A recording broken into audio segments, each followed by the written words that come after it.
All right, guys. So today in maths, we're looking at something a little bit different. We're moving on from factors and multiples, which we've been doing the last few days. And today we are looking at equivalent number sentences.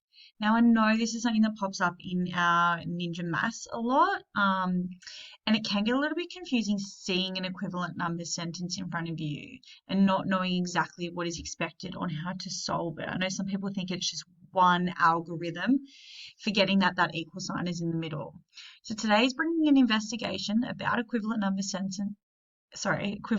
sentences involving addition and subtraction. So it's got a mix of both. So have a think about what you know about equivalent number sentences involving addition and subtraction. So having a look at the sentence that I've got, or the algorithm that I've got displayed on screen at the moment, and we've noticed that this box, there's a missing value.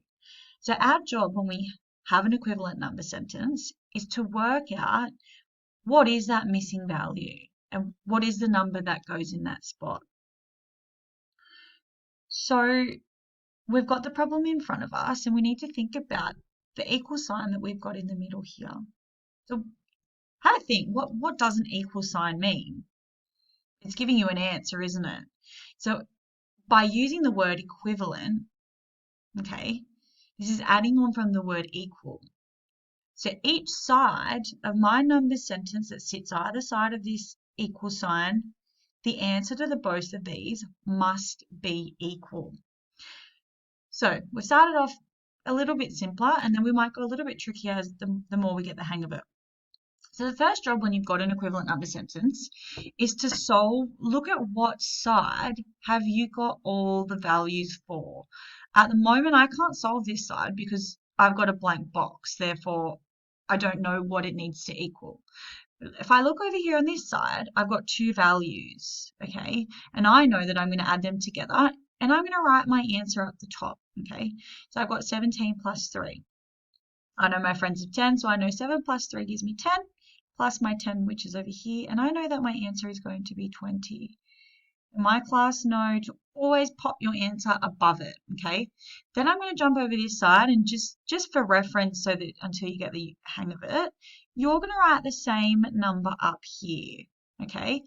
And this is where it comes back to our word equivalent, meaning equal. Each side, the answer must be equal. So I've got all of my values on this side. I now need to look at this side here and I say, all right, this side now needs to equal 20 as well.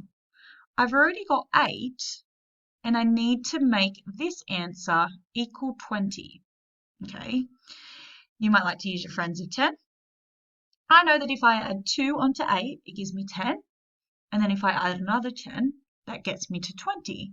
So I know that my missing value in this equivalent number sentence here is going to be 12. Okay.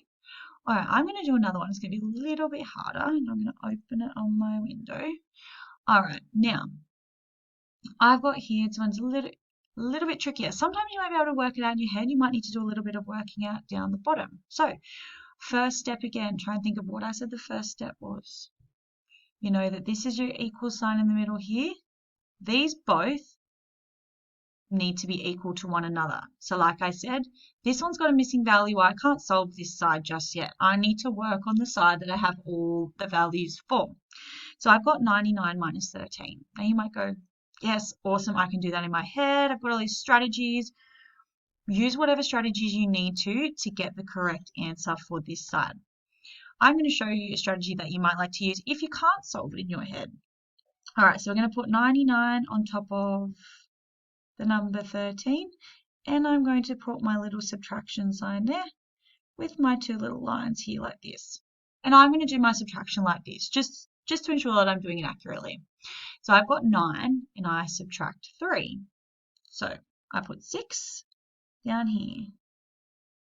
So I can do that either on my fingers or in my head or whatever way that you know best to work that out. And then I've got 9 subtract or minus 1 over here. And that gives me 8.